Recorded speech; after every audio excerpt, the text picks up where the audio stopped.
Welcome, everyone, to another edition of Governed by God, a biblical look at law, civics, and government. My name is Eric Loopold. Thank you for joining me on today's episode. So, in keeping with the current series that I'm doing on looking at democracy in America by Alexis de Tocqueville, I want to do one more episode on that book. There's many topics we could discuss, but I do want to discuss what Tocqueville had to say about women in America compared to Europe in the 1830s. Now, before I do that, I want to address a related passage of the day. Now, that passage of the day is Proverbs 31. And many of you might be already familiar with that passage.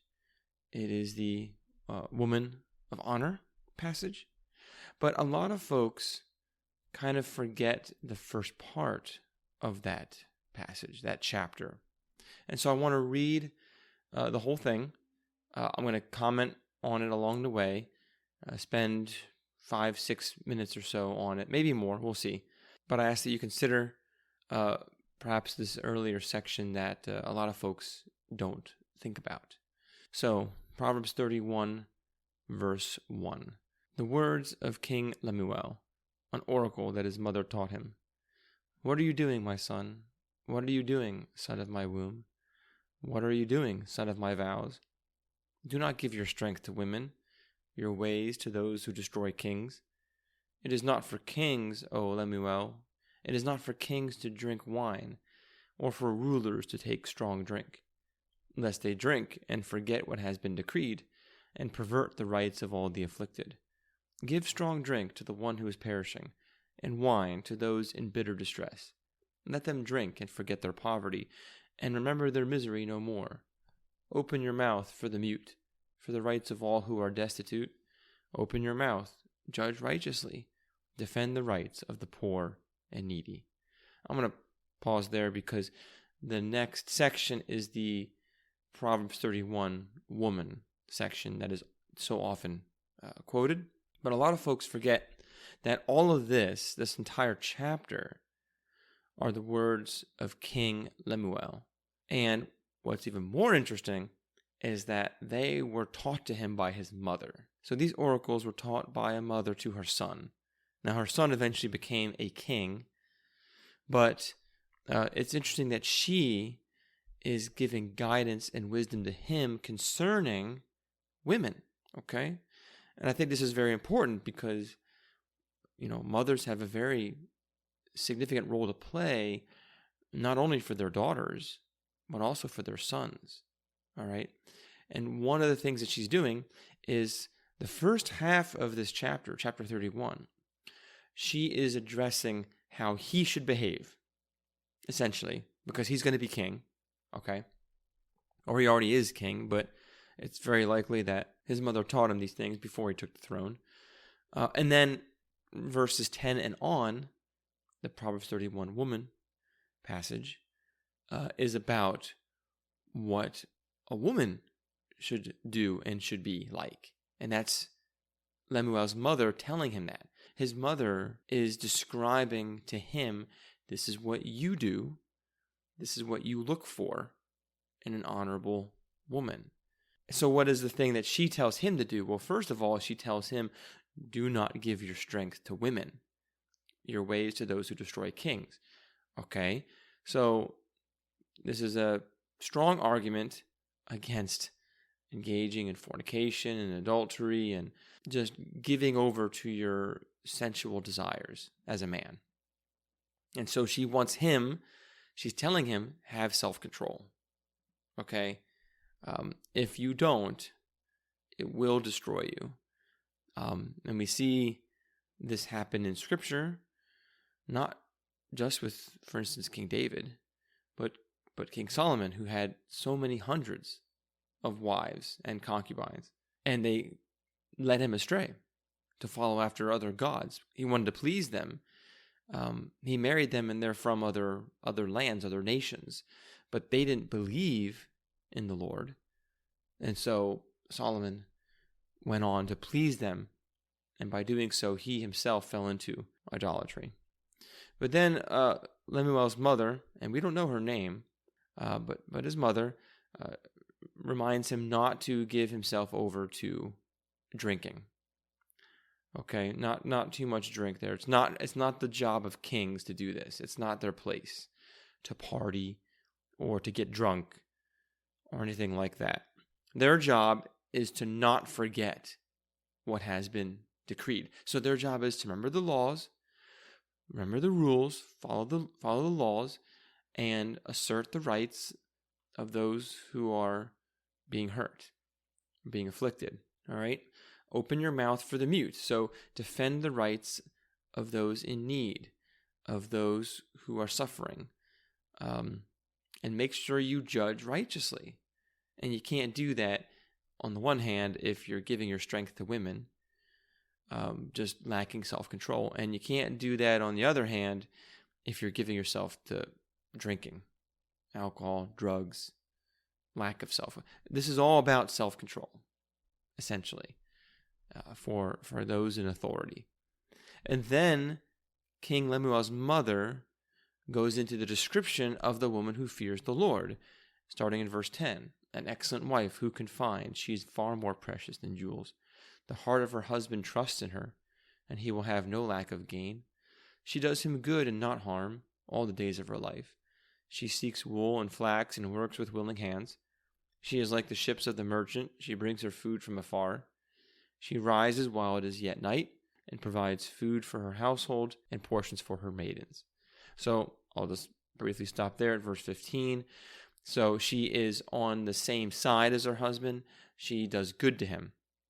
She's not opposed to him. She does support him. Okay, they're on the same mission together. Her husband trusts in her completely. Okay, now she's a hard-working person, very diligent. And the work is not... there is some work she does outside the home. We'll get to that in a second. She owns property. She does work. But the thing is, it's still home-centered. The goal is to build up the household, strengthen it, and to provide for it. She's providing for servants. She has servants in her household. Okay? She's making sure that everything is ordered and is functioning well in the household. Okay? Now going on to verse 16. She considers a field and buys it. With the fruit of her hands, she plants a vineyard. She dresses herself with strength and makes her arms strong. She perceives that her merchandise is profitable. Her lamp does not go out at night. She puts her hands to the distaff, and her hands hold the spindle. Okay, so she is doing work. Her home is productive. Okay, it is producing. She's got a vineyard. She's growing things. She's making merchandise. So she is engaged in business, 100% engaged in business. But it is, in a sense, a self-business or family business with her husband or even with herself. And she's not working in the sense outside the home, like for some large corporation working for another man's household. Okay, so it's not that she's stuck in the kitchen pregnant and barefoot. That's a caricature of what it means to be a woman who builds up her household. Okay, this is quite a glorious thing. This is a very busy, hard-working thing. Much more hard-working, by the way, than many folks that go out to work for corporations. Anyways, continue verse 20. She opens her hand to the poor and reaches out her hands to the needy. She is not afraid of snow for her household, for all her household are clothed in scarlet. She makes bed coverings for herself. Her clothing is fine linen and purple, so that's a lot of wealth right there. Her husband is known in the gates when he sits among the elders of the land. She makes linen garments and sells them. She delivers sashes to the merchant. Strength and dignity are her clothing, and she laughs at the time to come. She opens her mouth with wisdom, and the teaching of kindness is on her tongue. She looks well to the ways of her household, and she does not eat the bread of idleness. Her children rise up and call her blessed, her husband also, and he praises her. Many women have done excellently, but you surpass them all. Charm is deceitful and beauty is vain, but a woman who fears the Lord is to be praised. Give her of the fruit of her hands, and let her works praise her. in the gates. So again, strength, dignity, wisdom, kindness. Her children call her blessed. Her husband praises her. Okay, so her husband's known in the gates. So they're working together in this. This is a household affair. The whole household rises or falls together. Okay, it's a team effort. And the goal is the glory of God. And in this case, this woman is building up her household. She's focusing on that because that is going to have a lasting impact in the society and in the world. And that leads me right into, so that's our passage of the day, but that leads me right into what I want to talk about regarding what Tocqueville said about the women in America.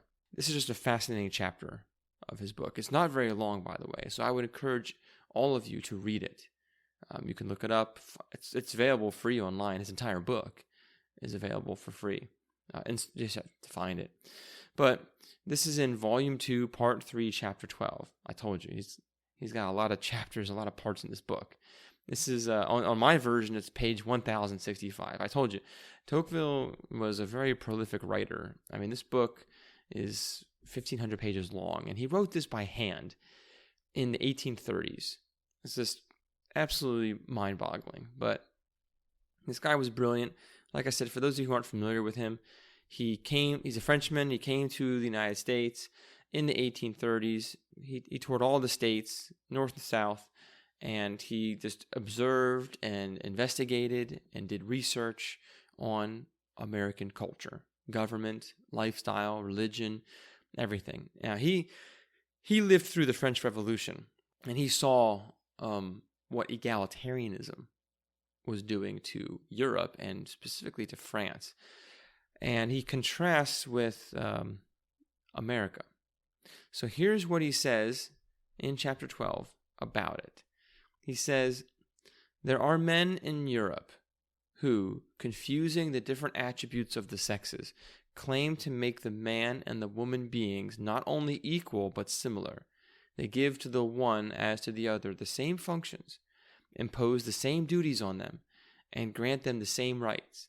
They mix them in everything, work, pleasures, public affairs.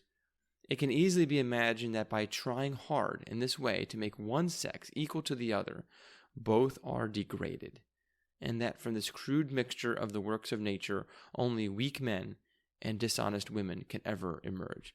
Okay, so right out the gate, Tocqueville is really hitting hard this issue in Europe, this attempt of perfect equality, perfect egalitarianism. Okay, and he says that it's just resulting in the degrading of both, and what you get from it is weak men and dishonest women. Okay, so now he does go on to say from this point, quote, "This is not how the Americans understood the type of democratic equality," end quote. All right, so he just goes right out and says, yep, there's a difference here between the Americans and the Europeans' understanding of equality. He says that the Americans applied to the two sexes the great principle of political economy that dominates industry today. They carefully divided the functions of the man and the woman in order that the great work of society was better accomplished. He says this, he says, "America is the country in the world where the most constant care has been taken to draw clearly separated lines of action for the two sexes, and where the desire has been that both marched with an equal step, but always along different paths."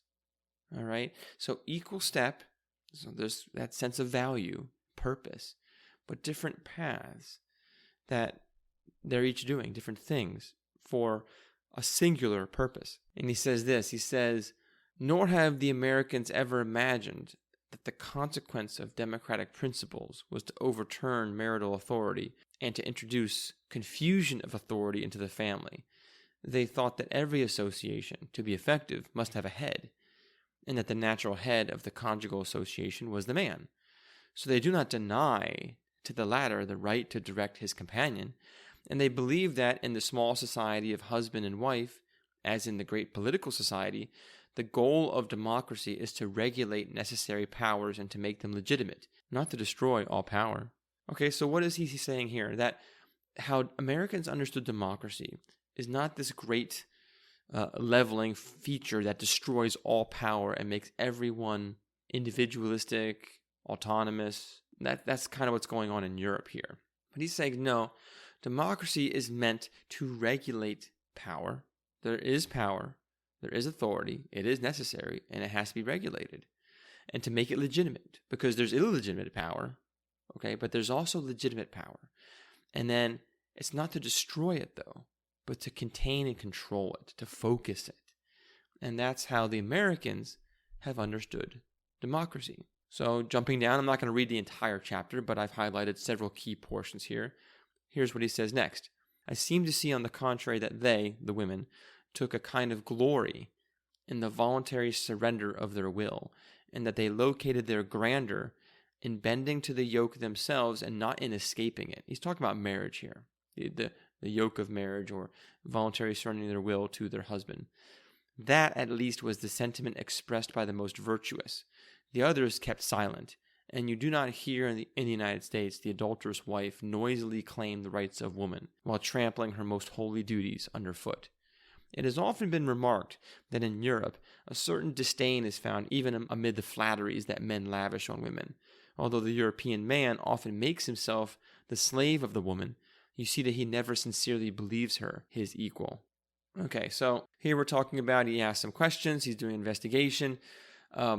It seems to be that no one is really, noisily proclaiming their rights and describing themselves as oppressed. Now, some people might say, well, you see, there's some silence there. They're just suffering silently. Yeah, but Tocqueville seems to indicate that that's not because they're afraid of their husband and they're afraid to say anything and have no one to defend them. It's because of her desire to honor the holy duties that she's been given from God. Okay. He kind of contrasts it with Europe. He says, well, even in Europe, there are men that just, flatter women and make himself the slave of the woman, but he doesn't really actually believe that he is her equal. So it's all sneaky and under the surface in Europe. It's actually very dishonest. So in Europe, the man pretends to treat the woman as his absolute equal, doesn't really believe it. But in America, their equality is one of value, and they each respect that. But then he brings up an interesting topic regarding conduct, specifically sexual conduct. Now here's what he says. He says, among them, the Americans, purity of morals in marriage and respect for conjugal faith are imposed equally on the man and on the woman, and the seducer is as dishonored as his victim. Okay, so there's no double standard here, at least in the United States, is that, it's not that men can sleep with whoever they want to and then women have to be virgins. No, that's not at all the case. Both are held to account for virtue and purity of morals in marriage. All right, now I'm going to read this long passage here because I think it's so powerful and so important. Here's what he says. It is true that American men rarely show to women these attentive considerations with which we enjoy surrounding them in Europe, but they always show, by their conduct, that they assume them to be virtuous and delicate, and they have such a great respect for their moral liberty that in their presence each man carefully watches his words, for fear that the woman might be forced to hear language that wounds them. In America, a young girl undertakes a long journey alone and without fear. The legislators of the United States, who have made nearly all the provisions of the penal code milder, punish rape with death, and there is no crime that public opinion pursues with a more inexorable ardor. This can be explained, since the Americans imagine nothing more precious than the honor of the woman, or nothing so respectable as her independence. They consider that there is no punishment too severe for those who take them away from her against her will. In France, where the same crime is struck by much milder penalties, it is often difficult to find a jury that convicts. Okay, now that is interesting, that he is contrasting not just the cultural behavior of how people treat each other and how men treat women, but also the law. And at this time in the United States, in the 1830s, rape was punishable by death. And so you have this cultural desire to honor and respect women, and then you have this significant punishment against those who would dare to violate that. It's to that degree that he says that a young girl can undertake a long journey alone and not be afraid. But in Europe, they don't punish rape, not as significantly, and the same kind of culture is not there in Europe, even though they claim to be more equal, more egalitarian. So it's all a claim of equality, but certainly not any kind of good treatment of women. So he goes on to say here, he says, thus the Americans do not believe that man and woman have the duty or the right to do the same things, but they show the same respect for the role of each one of them, and they consider them as beings whose value is equal, although their destinies differ. Okay, so that's powerful. That right there is your concept of equal in value, but distinct and different in their function and in their goals and in what they are designed to do by God. Okay, so that is quite important. I want to end with his final paragraph of this chapter. I didn't skip too much. I mean, I only skipped a few sections, but I told you it's only like 5 pages long. But here is how he ends this section on the concept of equality in America. He says, as for me, I will not hesitate to say it. Although in the United States the woman hardly leaves the domestic circle, and although she is in certain respects very dependent, nowhere has her position seemed higher to me. And if, now that I am approaching the end of this book, in which I have shown so many considerable things done by the Americans, you asked me to what I think the singular prosperity and growing strength of this people must be principally attributed, I would answer that it is to the superiority of their women. Now that is an ending. That is a powerful ending. I mean, he doesn't even hold back. He says, look, it's true that the women in America do not hardly leave their domestic circle, but she's not trapped there. She enjoys it. She thrives in it.